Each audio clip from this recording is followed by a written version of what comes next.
Let me tell you folks, part of why I needed to get out of the Republican Party is because I've been close enough to see the ugly underbelly of it. And they've been selling their souls for years. And we don't sell our souls, not here. There's nothing can be offered that'd be worth trading away our principles. And the other two parties represent money and power. And money and power will help you get elected, that's true, but we're doing things that are bigger and better than money and power. So I want to tell you, I'd rather be in Idaho with 70 like-minded constitutional people who get it than with millions of Republicans who are all about who's going to be the highest donor, who's going to be the highest bidder. Thank you. Now, I want to tell you the story of the Emperor's New Clothes because that's going to define what needs to happen to America. And I know many of you have heard this. It's actually a pretty short story, and you can Google it and read the whole thing in about 5 minutes without the illustration. With the illustration, look at the pictures. They're good. Here's what's going on, though. If you remember, the emperor wanted to look really fancy, and he called in these very expensive tailors, and they said, if you can't see his clothes or the fabric, you must be stupid and incapable of serving in office. So they played this charade where they all blocked each other, and everybody said, oh yeah, you do look very nice. And everybody knew that he didn't look nice, he was naked. And what it took was when he went on parade through the town, and a little boy said the emperor is naked, and called it what it was. And once he stood up and said that, everyone else acknowledged he is naked. And he was very embarrassed, and the story proved a major point that we're proving. The Republican and Democrat parties are empty and hollow and getting us the wrong direction. It's like, do you want to be in a fancy car going the wrong direction, or do you want to be in a modest car going the right direction? I'll take the car getting me where I need to go because the purpose is my destination anyway. You know, when I left the Republican Party, a lot of people got their feelings hurt. And I got some unkind, uncharitable email messages, which were really quite unchristlike, some of them. One of them called me a turncoat. One of them accused me of jumping the fence. I went to a Concerned Women for America event, and a woman told me, if people like you keep leaving the Republican Party, we're never going to get it changed. I'm telling you, there's a lot of hurt feelings because it is a repudiation of the Republican Party when somebody says that's not going to work. I believe the best time we would have had for ever correcting it would have been back when Ronald Reagan was president. And we've only gotten worse since. When I became a state legislator, our state budget was $18 billion a year. When I left 8 years later, it was up to $23 billion with a Republican majority. How does that happen, folks? We passed laws that said you can't be, the Republican Party passed laws that said people cannot be friends on Facebook if they're teachers with students. The Republican Party passed laws that said that you can't, it encroached on our freedom of speech. It said you can't now if you're on the internet and you say things that scare people or make them feel afraid, that's now a crime. And they passed laws that really were way beyond. Now what they just did yesterday, they had a special session, and they are going to do a redistribution of wealth for people who do science experiments. How good is that?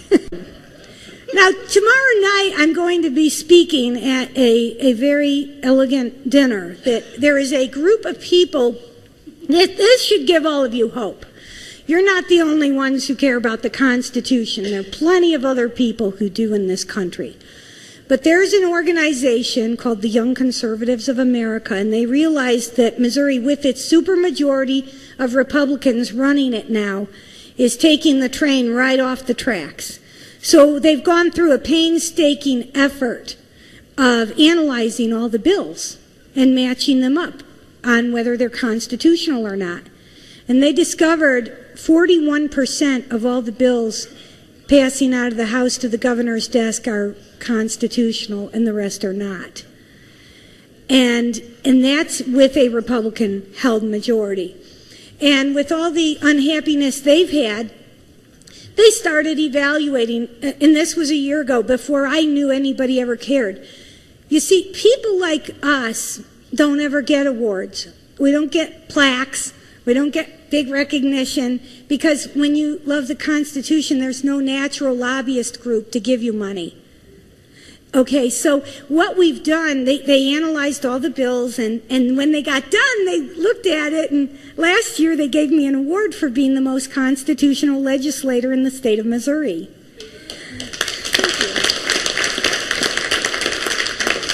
So what's special is anybody can win it. All you have to do is vote right.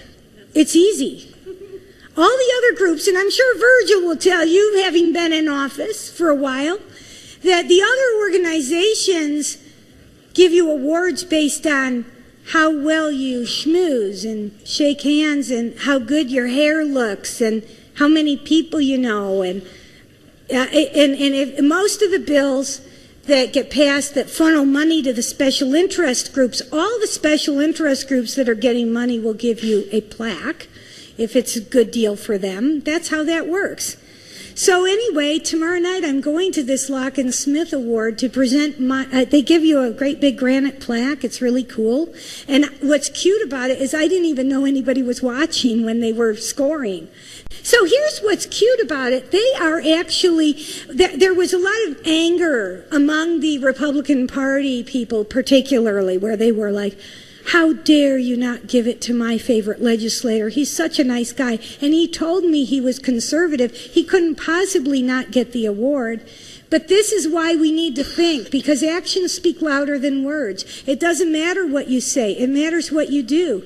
You can say anything and make yourself look good, but you're not dangerous just talking. You are dangerous when you're sitting at your desk with the voting buttons right in front of you. And if you push a red or a green, that will define my safety and my liberty. So I want to leave with there's one of my friends on Facebook who has this picture on her Facebook. I want to just leave you with these thoughts, because these are from old campaigns, but I brought enough for everybody to have one if you'd like. But what inspired me about Betsy Ross is she did what she could do. And everyone in this room can do something. And she could sew. And using her gifts and talents and contributing what she could, how she could, when she could, she became the woman who made our first flag. And then, this is my other card. This is Dolly Madison. Now, during the War of 1812, it was 1814, and they didn't have cell phones back then. She was left in the White House wondering what to do. There were the military all over, not knowing, what are we going to, where is her husband? But left to herself and her own conscience, she grabbed the Constitution, the Declaration of Independence, and an irreplaceable portrait of George Washington, slashed it off the frame, rolled up the canvas, put it in the cart, and within hours the White House was burned to the ground. And in that same spirit, we are all being asked to save our nation's gems. We have gems right now, folks, and we do not want them being burned to the ground, and we must save them. So I want to give you a thought about why we're going to win in Missouri, because this is very special. Missouri is a very freedom-loving state, and I have to tell you, I read Chuck Baldwin's blog, his website, on why he chose to move to Montana. And he said that really Chicago had ruined Illinois, and Kansas City and St. Louis had ruined Missouri, and went through a whole litany of the thought process of how he did that. And I want Chuck Baldwin to call me the day after the election in November 7th, and tell me he underestimated Missouri.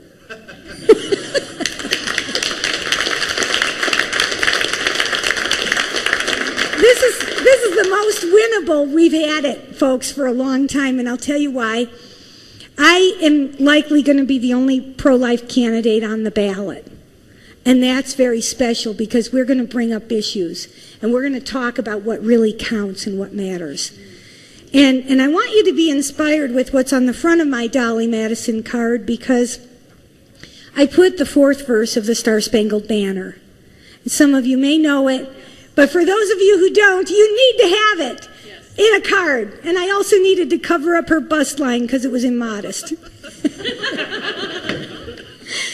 Oh, thus be it ever when freemen shall stand between their loved home and the war's desolation. Blessed with victory and peace, may the heaven-rescued land praise the power that hath made and preserved us a nation. Then conquer we must, when our cause it is just. And this is our motto, in God is our trust. Thank you.